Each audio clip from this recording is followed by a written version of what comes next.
అక్కడ back side గా అన్ని లెక్కలు ఇక ఎర్రచందనం అమ్ముతాను అంటే అమ్మితే ఓసారి వస్తాయి డబ్బులు, ప్రతిరోజు రావు కదా. కామన్ థింగ్ చూసుకుంటే కనుక ఇప్పుడైనా అమ్మగలిగాడు మరి. అదే కదా, తిన్నారు, అమ్ముకుంటున్నారు, తింటున్నారు. కానీ ఏ యాంగిల్లో చూసినా ఒక రాజకీయ చక్రబంధనం అనేది వేసేసి అందులో అందరిని తీసుకొచ్చేసాడు ఈయన 4 ఏళ్ళు. ఎవరు ఏం చేయలేకపోతున్న పరిస్థితి. కానీ ఒక వ్యక్తి మీద అంత భక్తి, అంత కృతజ్ఞత, అంత అభిమానం రాజకీయాల్లో ఉంటాయా? ఇప్పుడు ఈ నాయకులు చెప్పింది ఎంతవరకు నమ్మొచ్చు?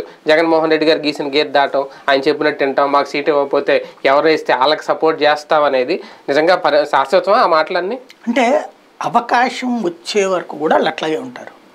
అవకాశం రాకపోతే, అవకాశం వచ్చింది అనుకోండి అప్పుడు తేడా ఉంటది మాట. తెలుగుదేశం పార్టీలో ఇప్పుడు ఫర్ ఎగ్జాంపుల్ మీరు చెప్పింది యోగి రమేష్, పెడన్లో ఆల్రెడీ టీడీపీ క్యాండిడేట్ ఉన్నాడు, టీడీపీ జనసేన ఇద్దరికి ఉన్నారు, అక్కడ వాళ్ళకే పోటీ ఉంది. కాబట్టి ఇట్లాంటి సందర్భంలో యోగి రమేష్ కి ఆప్షన్ లేదు కదా. కాబట్టి ఇక్కడ విధేయంగా ఉంటే ఏదో ఒక అవకాశం ఉంటుంది అంతే. అవును, టీడీపీలో వేకెన్సీస్ ఎక్కడా లేవు. అక్కడనే జనసేన పొత్తునాక పొరపాటున బీజేపీతో కూడా పొత్తు పెట్టుకుంటే మళ్ళీ జనసేన వీళ్ళ దగ్గరికి వెళ్ళాలి.